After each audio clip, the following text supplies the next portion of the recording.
한글 단어 조성 원리를 통한 한글 문해력 강좌 한자 공부의 강도 98번째 시간 시작하도록 하겠습니다. 오늘도 우리는 4획에 해당하는 부수 하나를 체크하고 넘어갈 건데요. 목부가 되겠습니다. 나무라는 의미의 목부가 되겠는데요.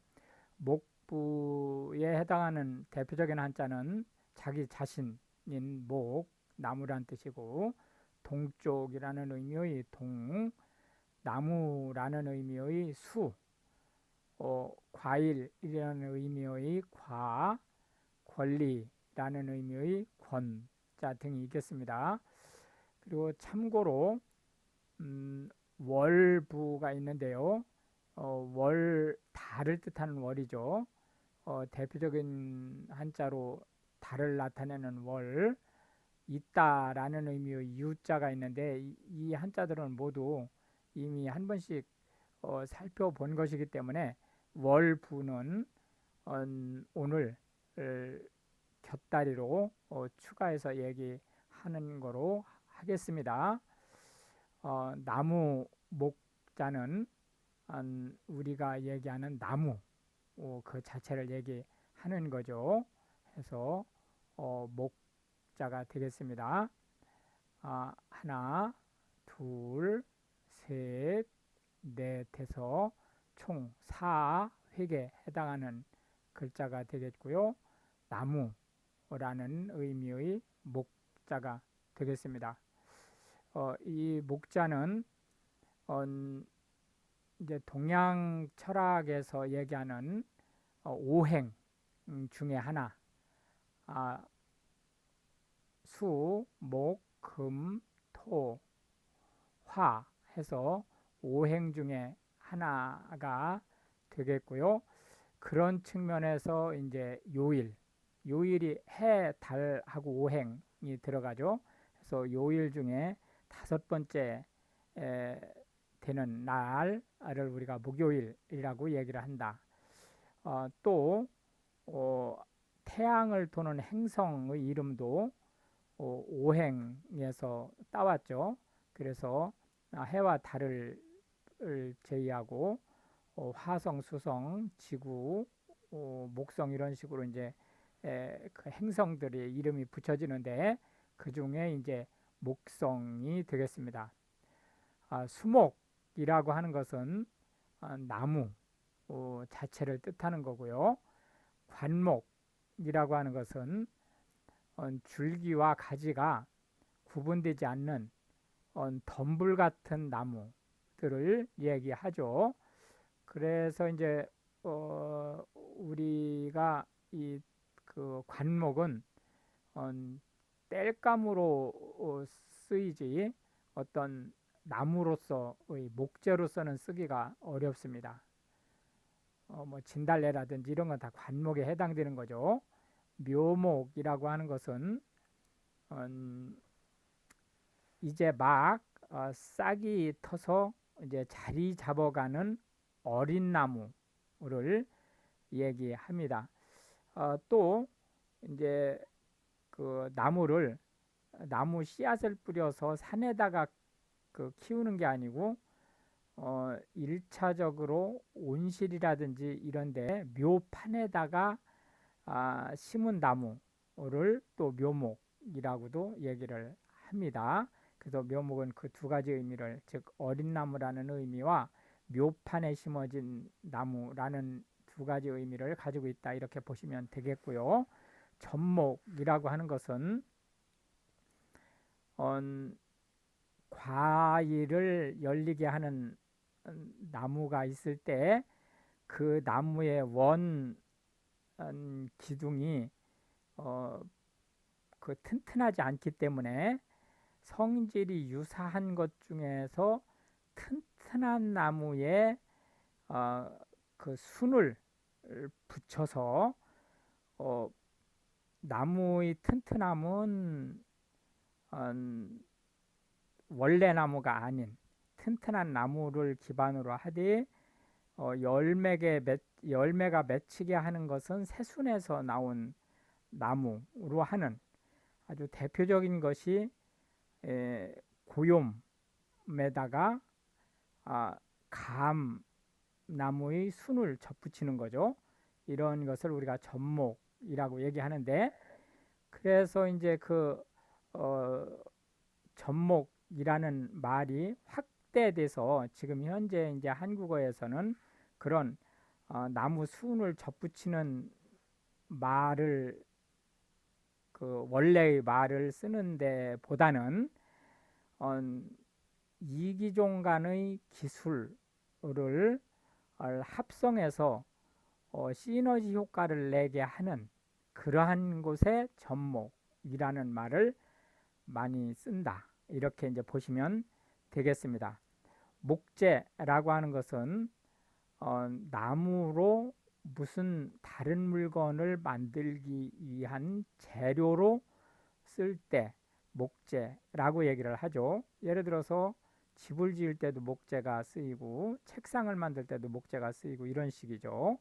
목수라고 하는 것은 목재를 다루는 기술을 가진 사람을 얘기하고요.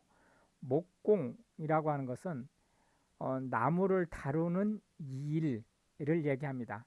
이때 목공에는 목수가 나무를 다루는 일이라는 의미 플러스 예술적 가치가 있는 일을 함께 목공이라고 얘기를 합니다. 그런데 이제 때로는 이 목공이라는 말이 목수 자체를 뜻하는 말로도 쓰인다. 이렇게 보시면 되겠습니다. 버팀목이라고 하는 것은 지주가 튼튼치 못한 무엇인가를 지지하기 위해서 곁에 세워둔 나무까지를 얘기합니다. 예를 들자면 큰 나무를 이식했을 때, 그러니까 원래 자라던 곳에서 다른 곳으로 이식했을 때 이제 여기가 땅이라고 보면 뿌리까지의 이 깊이와 이 위에 있는 나무의 길이가 비례해야만 얘가 튼튼하게 서 있는데 이 상부가 너무 길다. 그럴 경우에는 얘가 뿌리가 내리기 전까지는 흔들리거나 쓰러질 염려가 있기 때문에 이 주위에다가 이렇게 버팀목을 만들어서 이렇게 동아줄이나 이런 거를 이제 묶어 놓죠. 이런 것을 우리가 이제 버팀목이라고 얘기를 하는 거죠. 그래서 이 버팀목이라고 하는 말은 지금 현재 이제 한국어에서는 이러한 형태의 원래 버팀목 이외에 그 가정 또는 사회, 국가 또는 어떤 사업 이런 것을 유지하게 하는데 가장 큰 역할을 하는 것을 버팀목이라는 말로 쓰고 있다. 이렇게 보시면 되겠습니다. 두 번째 한자는 수자가 되겠는데요. 나무라는 의미의 수자입니다. 그래서 나무라는 의미의 수자는 나무 목에다가 흑토자를 쓰고 이게 콩이라는 의미의 두자를 쓰고 그 다음에 이제 마디촌 자를 써서 나무라는 의미의 수자를 만들다. 이렇게 보시면 되겠습니다. 둘, 셋, 넷, 다섯, 여섯, 일곱, 여덟, 아홉, 열, 열하나, 열둘, 열셋, 열넷, 열다섯 이렇게 해서 이건 삐침이 아닙니다. 15회 총 15획에 해당하는 한자가 되겠는데요. 나무라는 의미의 이 숫자와 조금 전에 살펴본 목자는 뉘앙스에서 똑같은 나무를 뜻하지만 뉘앙스에서 약간의 차이가 있습니다. 나무 목 할 때의 목은 나무 자체를 뜻하기도 하지만 그 오행에서 하나를 차지하는 역할을 하고 또 특히 나무를 재료로 해서 무엇인가를 만들 때 목이라는 말을 쓰죠. 그런데 반해서 이 수라는 말은 나무 그루 자체를 주로 나타낸다. 이렇게 보시면 되겠습니다. 그래서 목자는 나무라는 말 이외에 다양한 의미를 갖는 데 반해서 숫자는 글자 그대로 그 그루, 나무 자체를 뜻하는 말로 쓰인다. 이렇게 보시면 되겠습니다. 관상수라고 하면 보기에 좋은 또는 그 주변 환경을 꾸미기 위해서 사용되는 나무를 뜻합니다. 원예용 나무죠.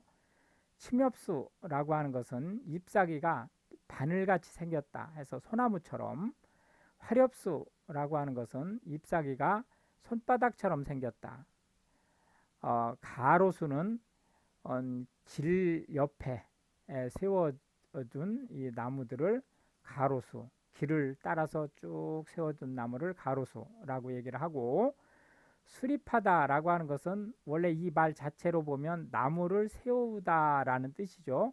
근데 나무를 세우다라는 의미로 쓰이는 게 아니고 뭐 정부나 기관을 만든다든지 또는 계획을 작성한다든지 이런 말로 수립이라는 말을 쓴다.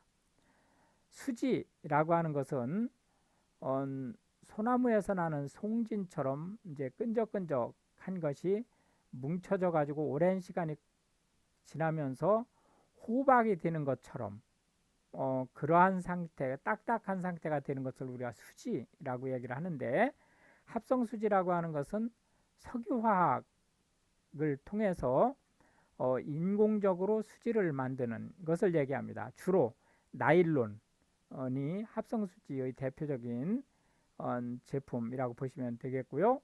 수목원이라고 하는 것은 숲인데 자연적으로 이루어진 숲이 아니고 각종 나무들을 종류별로 연구도 하고 보여주기도 하고, 그러니까 일반 그 관람객들한테 보여주기도 하고, 이런 목적을 위해서 인공으로 조림된 숲을 얘기합니다.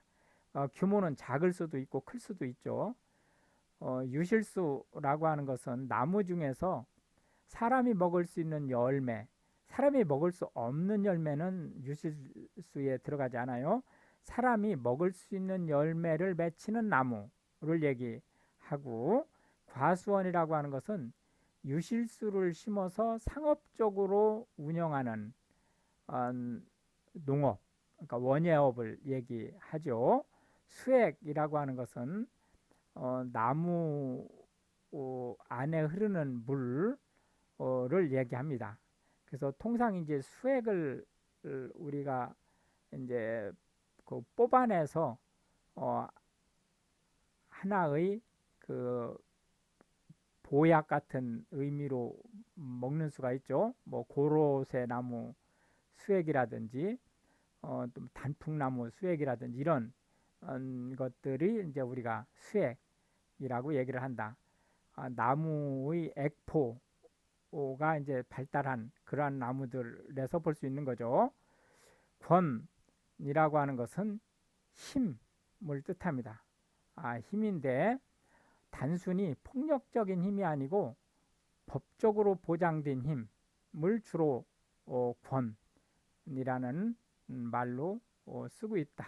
이제 이렇게 보시면 되겠습니다. 해서 권리라는 의미의 권자가 되겠습니다.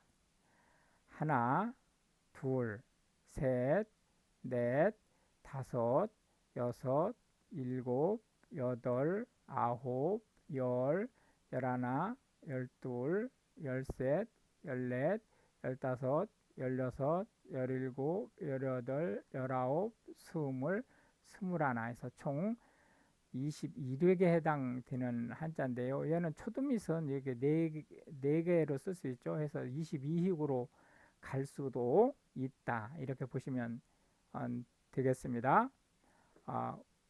힘을 나타내는 권자가 되겠습니다. 그래서 조금 복잡한 글씨가 됐죠. 그래서 권리, 권세 뭐 이런 의미를 나타내는 권자가 되겠습니다. 권리라고 하는 것은 남한테 당연히 요구할 수 있는 힘을 얘기합니다.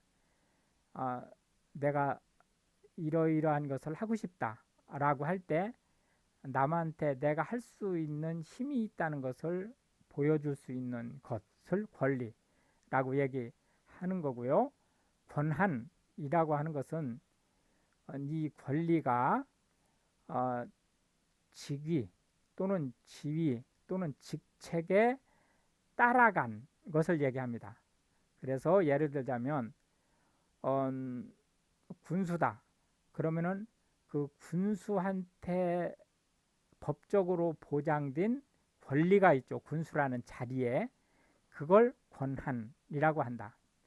권위라고 하는 것은 상대방에게 내가 가지고 있는 뜻, 말 또는 지시를 굴복하게 또는 따르게 하는 힘을 얘기합니다. 이 권위는 공식적인 위치가 있기 때문에 오는 권위가 있을 수 있고요. 비공식적으로 그 사람이 가지고 있는 품성 또는 학식, 기타 이런 것들로 인해서 권위가 있을 수도 있죠. 또 외모에서 오는 그 풍기는 상대방을 위압하는 힘, 이런 거에 의해서 권위가 생길 수도 있습니다. 권력이라고 하는 것은 남한테 강제로 무슨 일인가를 시킬 수 있는 힘입니다. 근데 특히 권력은 정치적인 힘을 권력이라고 한다. 그러나 권력은 원래는 이게 정치적인 힘이죠. 그러나 꼭 정치적인 힘뿐만이 아니고 사회적인 어떤 위치, 예를 들어서 경제적인 힘을 가지고 있다든지 이름으로써 상대방한테 굴복시킬 수 있는 힘을 가진 것은 모두 권력이라고 얘기를 합니다. 그런데 반해서 이 권세라고 하는 것은 권력과 세력의 합쳐진 말이거든요.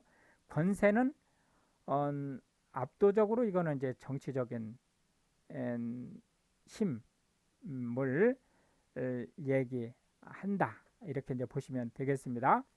월권이라고 하는 것은 자기한테 주어진 이 권한, 이 권한이에요. 이 권한을 월이 넘어서다라는 뜻이죠. 넘어선 행위를 월권행위라고 얘기를 하고, 월권행위는 잘못된 거죠. 만약에 공직자가 월권행위라면 형사소추 대상이 되죠. 인권이라고 하는 것은 사람이 누리는 기본적인 자기 의사를 실행할 수 있는 힘을 얘기합니다. 그래서 통상 인권이라고 하는 것은 법 이전에 타고날 때부터 가지고 있는 그 자기 자신의 인격을 보호할 수 있는 힘이다라는 것이 기본적인 이론이지만 실제로 인권은 국가와 법에 의해서 지켜진다고 이제 볼 수 있겠죠. 국가가 망하면 인권은 사라지는 거죠. 주권이라고 하는 것은 한 나라가 자기 스스로, 그러니까 나라 스스로 그 나라의 뜻을 정하고 실행할 수 있는 힘을 얘기합니다. 그런데 반해서 이제 주권이라는 또 다른, 물론 이제 한자가 다르죠. 그 지금 설명한 주권은 주인이라는 의미의 주권인데, 주식이라는 의미의 주권이라고 하는 것은 회사의 의사결정, 최종적인 의사결정에 의견을 낼 수 있는 권리를 주권이라고 얘기를 하고, 이 주권에 이제 반대되는 그런 그 권리 중에 하나가 이제 채권이라는 것이 있는데, 채권은 내가 다른 사람한테 돈을 빌려주고 그 돈을 도로 상환받을 수 있는 권리를 얘기한다. 이렇게 보시면 되겠습니다.